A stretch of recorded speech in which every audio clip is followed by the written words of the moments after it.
2 questions for you. Okay. Firstly, what's your opinion on gay people?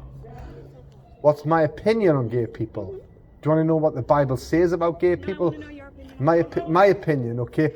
Well, my opinion upon the practice of homosexuality is that it's vile and disgusting, and that nobody should engage in practicing that. Okay, I have another question. Yeah. What mental deficiencies do you have? Because Sorry? what mentally is wrong with you? Because clearly there's a lot. You're allowed to be disgusted by certain practices of other people, okay? You're allowed to be disgusted by them. Surely there are things that people do that disgust you. Yeah, Are you exactly disgusted? what you're doing Listen, now. listen. This No. disgusts me.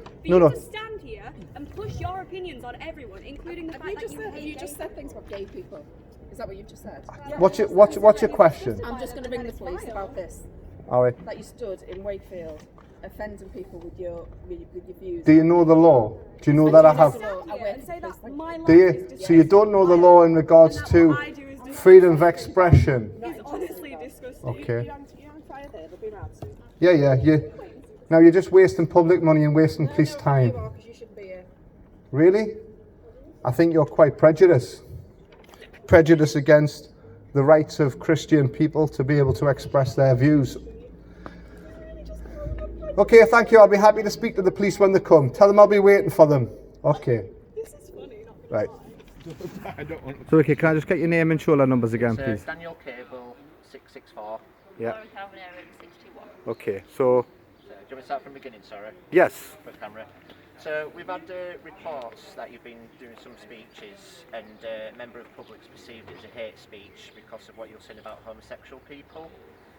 With the law how it rules at the moment, if someone perceives something, then we've got to investigate it. I'm just here to get your side of the story about what your side of the story is, what you've been saying, or... Yeah. So, Well, basically, I'm a Christian preacher. okay. I preach all over the country. Yeah. And I'm here preaching the Christian gospel. Okay. So when it comes to preaching the Christian gospel, you preach on all aspects of the Bible. Okay. As God says, preach the word in season, out of season. Yeah.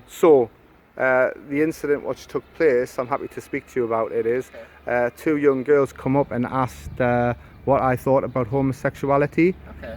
The thing is, this is a very common thing, particularly in our culture. Yeah. And particularly when you're a Christian preacher, you're targeted by members of the public who are all enthusiastic about LGBT and gay rights. Okay. So they often come up and challenge the preacher by asking what my opinion is. Yeah. So I give her my own opinion, which is all within the law. I can give my opinion about what I think about sexuality.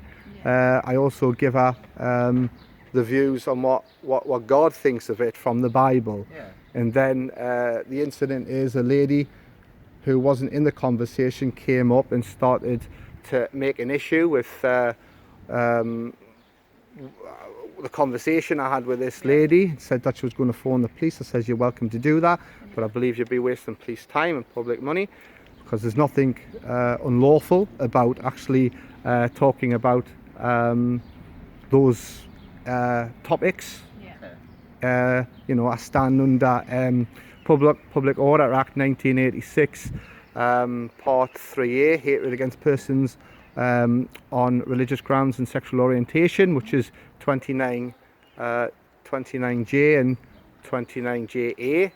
I stand under that in regards to freedom of expression. Okay. So there's nothing I've done that's unlawful. I've got no hatred towards anybody upon planet Earth. Jesus tells me to love everybody and even to love my enemy. It's just, we had a conversation based on what that young lady asked about that particular form of sexuality. Okay. And this lady decided to take offence about it and phone the police. So there's been no hate crime because there's no hatred in my heart. Yeah, it's quite weird how it goes. It's so if somebody perceives something. So I've been to jobs before where somebody who wasn't the same coloured skin as them knocked on the door, and this is a real job. The dog defecated on the ground. They believe that was a hate crime. We had to investigate it as a hate crime. So with that bear in mind, what I was going to ask you, I can ask for your details, please. For your first name, surname, where you live. No, I don't have to give me details. Okay. Am I being detained? Not at the moment, but I'll just have to clarify. So I'm free to go, aren't I? At the moment, yeah, we'll just have to clarify it. You're possibly a suspect for a hate incident. I don't need to confirm Would you that. like me to comment? I don't know if you were here at the time. I was. I've just spoken to me. No worries. I've spoken to my colleague who's a constable, so she knows laws better than I do. Saying because you are actually a suspect at the moment for an offence, we need to identify who you are so we can investigate it. We can't arrest you or detain you, but we can call down a constable to come down. The necessity is there to arrest, to find out who you are. What I just wanted to do is take your details and then be on a way, and it could be that someone phones you up to discuss it later, or do I need to ask for a constable to come down? Well, I'm not being detained, am I? Not mind me, but what it'd be is that we'd have to follow you and cameras follow you, and then until a constable comes and the constable will arrest you. For what? For what crime? Because you're a suspect for a hate crime at the moment, a hate incident. But I've already explained to you I know you've that I've not explained, that I haven't committed such a crime. So if I haven't you committed don't a even crime, haven't, but this lady is saying that you have. right? So we've got grounds to investigate it. Right. We've got a duty to investigate it. Right, but you've already investigated it, and I've already explained to you that I haven't I've never. interviewed you under caution. It's not an investigation. It'd have to be a constable, does it? I was just asking what your side of the story was, and I just asked for details. And I've just given my side of the story. I've just explained to you what happened. I know. Both of you. Sorry. It's alright, don't worry. So, I mean, if you want, you can ask for the constable to come down. 50 off 99.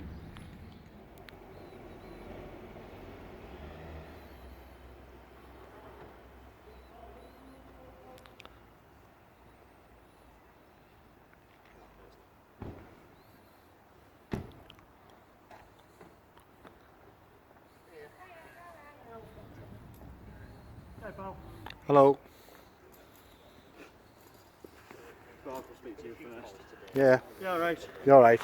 What's your name? What's your name and your shoulder number? PC 3323 Reading. Yeah. You see it? Yeah, I can. Yes, thank you. What's your name, say, pal? Well, I don't have to give my name, do I? Potentially, we'll see where we're going with it all. See where we're going. Okay, no problem. Alright. All right. The thing is, okay, I'm a Christian preacher, Okay. and I've been preaching the gospel of Jesus Christ, loving the members of the public, and engaging with people in conversation. What's took place is that some members of the public, well, one member of the public, asked me what my opinions were on homosexuality. So I shared that, and I also shared what the Bible says about homosexuality. And as I was sharing with this young person, another member of the public who was not in the conversation started to get irate about it, saying that it was I shouldn't talk about that, and by talking about that it's offending people and all this. But I'm standing under my right to freedom of expression, and I've not did anything that is unlawful. Answering the question to her, were you on microphone then, or were you literally just stood having a conversation with her? Or? Yeah, I was. No, as long as you're all happy with it all. No. You've got no issues. I would just. It's this guy. I was just worried about him getting him bothered to do what wrong. No, we're literally just talking. Right. Yeah, we're just having a chat with him. So. Right. I'm off. Yeah. All right. Take care. What's the plan now then? Just to go home. Yeah, get in the car and go home. All right. Is that all right? Good stuff, mate. All right. Take care, guys. Thank you. Have a good day.